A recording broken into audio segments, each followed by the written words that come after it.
नमस्कार मित्रों, आज आप पढ़ रहे हो बिहार क्षेत्र में हिंदी की 3 बोलियां बोली जाती हैं।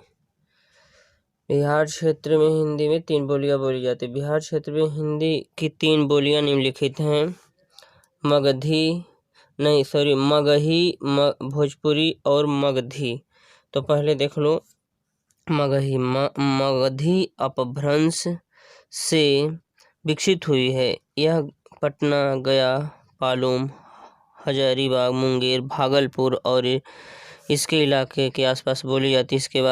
इसके बाद आ जाती है भोजपुरी।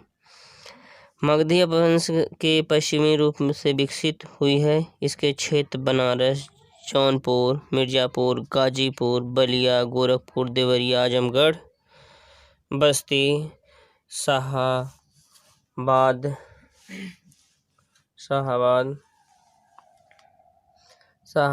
चंपारण, सारण तथा उसके आसपास के हिंदी क्षेत्र की बोलियों में भोजपुरी बोलने वाले सर्वाधिक हैं।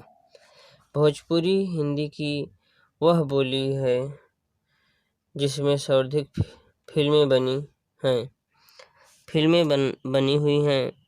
वर्तमान में दूरदर्शन द्वारा इसके अनेक धारावाहिक प्रसारित हो रहे हैं। भोजपुरी अंतर्राष्ट्रीय महत्व की बोली है। भारत के बाहर Suriname, Fiji, Mauritius, Guyana, Trinidad में इस बोली का प्रसार है। भोजपुरी में लिखित साहित्य नागंड है। इसके रचनाकार भिखारी ठाकुर को भोजपुरी का शेक्सपियर, भोजपुरी का भारतेंदु कहा जाता है। इसके बाद मैथिली आ जाती है आपकी, ये देख लो। मैथिली है मगधी अपभ्रंश के मध्यवर्ती रूप से विकसित हुई है। इसका क्षेत्र है दरभंगा, मुजफ्फरपुर, पूर्णिया, मुंगेर और इसके आसपास है। मगधी तथा मैथिली लोक साहित्य की दृष्टि से बहुत संपन्न भाषा है। मैथिली में साहित्य रचना प्राचीन से होती आई है। विद्यापति ने मैथिली को चरमोत्कर्ष पर पहुंचाया है। इसके अतिरिक्त नागार्जुन, गोविंददास, रणजीत लाल, हरिमोहन झा, राजकमल,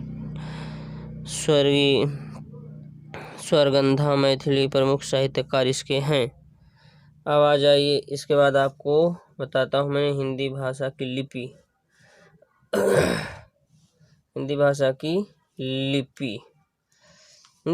की लिपि जो है, भारत में लिपि की प्राचीनता का सबसे पुष्टि प्रमाण सिंधु घाटी की सभ्यता में मिलता है।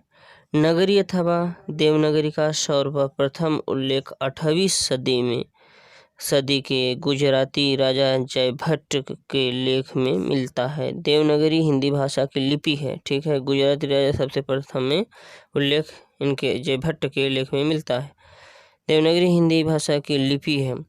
प्राचीन भारतीय लिपियों में ब्राह्मी लिपि सर्वश्रेष्ठ मानी गई है। इसके प्राचीन नमूने बस्ती जिले के पिपरवा के स्तूप तथा अजमेर जिले के बड़ली गांव में प्राप्त शिलालेखों में मिलते हैं। हिंदी भाषा देवनागरी लिपि में लिखी जाती है। डॉक्टर सुनीत कुमार चटर्जी ने भारतीय भाषा के लिए देवनागरी के स्थान पर रोमन लिपि का प्रस्ताव किया था। इसी प्रकार अब्दुल कलाम आज़ाद ने हिंदी भाषा के लिए रोमन लिपि का समर्थन किया। देवनागरी में सुधारों का आकस्मिक प्रत्यंत महादेव गोविंद रानडे ने किया है। इसके बाद गोविंद नारडे ने किया है, रोमन लिपि का समर्थन किया है। सुधारों ने आकस्मिक प्रत्यंत महादेव गोविंद नारडे ने किया है। इसके बाद आपको मैं बता दे रहा हूँ कि भाषा के रूप में विचारों परस्पर संप्रेषण भाषा रूपी साध्यमान प्रयोग मानव कई प्रकार के से कर सकता है। जैसे मौखिक भाषा देख लो, प्रयोग, लिखित प्रयोग, सांकेतिक प्रयोग। इसके आधार पर भाषा 3 अलग अलग क्षेत्रों में किया गया है। मौखिक, लिखित और सांकेतिक। 3 रूप होता है भाषा का, एक मौखिक, एक लिखित, दूसरा सांकेतिक। अब देखो यहाँ दिया है भाषा का रूप, मौखिक भाषा, लिखित भाषा और सांकेतिक भाषा। 3 प्रकार की होती है। मुख से बोलकर मौखिक, लिख कर बोल देना लिखित, और संकेत करके बता देना इशारा से, वही सांकेतिक भाषा। अब मौखिक भाषा।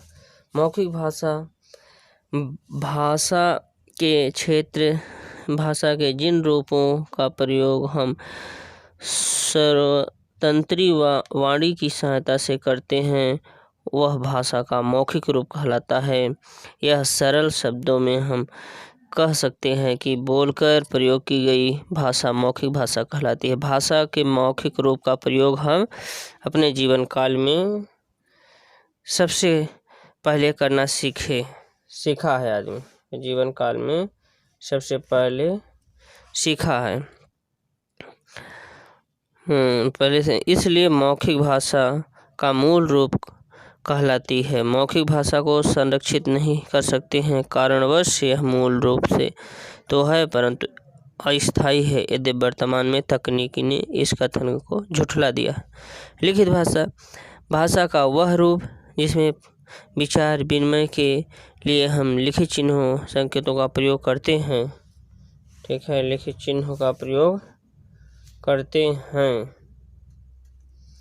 लिखित चिन्हों का प्रयोग ना करके शारीरिक संकेतों का, हाव भाव का प्रयोग करते हैं।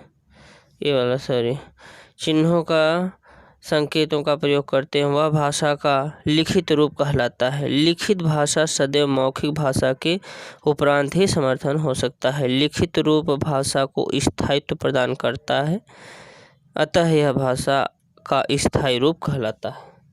इसके बाद आपका आ गया सांकेतिक भाषा। कौन सा भाषा?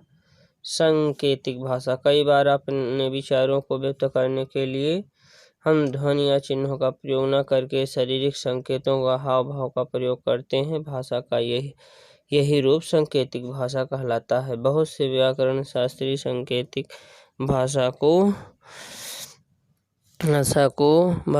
भाषा के रूपों में स्थायी नहीं देते। इसके पीछे उनका तर्क है कि शारीरिक संकेत विकृत अर्थ संप्रेषित कर सकता है। लिपि किसी भी भाषा को लिखित स्थायी रूप देने के लिए जिन चिन्ह अथवा लिखित संकेतों का प्रयोग किया जाता है वे लिपि कहलाते हैं। एक ही लिपि का प्रयोग एक से अधिक भाषाओं को लिखने के लिए किया जा सकता है। जैसे हिंदी व संस्कृत दोनों को लिखने के लिए एक ही लिपि देवनागरी का प्रयोग होता है। देवनागरी लिपि का विकास ब्राह्मी लिपि से हुआ है। विभिन्न लिपियों को लिखने के तरीके में भिन्न भिन्न होते हैं। जैसे हिंदी को बाएं से दाएं लिखा जाता है, उर्दू को दाएं से बाएं। भाषा लिपि संकेत देवनागरी, संस्कृत देवनागरी, पंजाबी गुरमुखी, अंग्रेजी रोमन है। बहुत बहुत धन्यवाद। यदि वीडियो अच्छा लगेगा तो सब्सक्राइब जरूर कर लेना। देवनागरी, संस्कृत देवनागरी, पंजाबी गुरमुखी, अंग्रेजी रोमन है।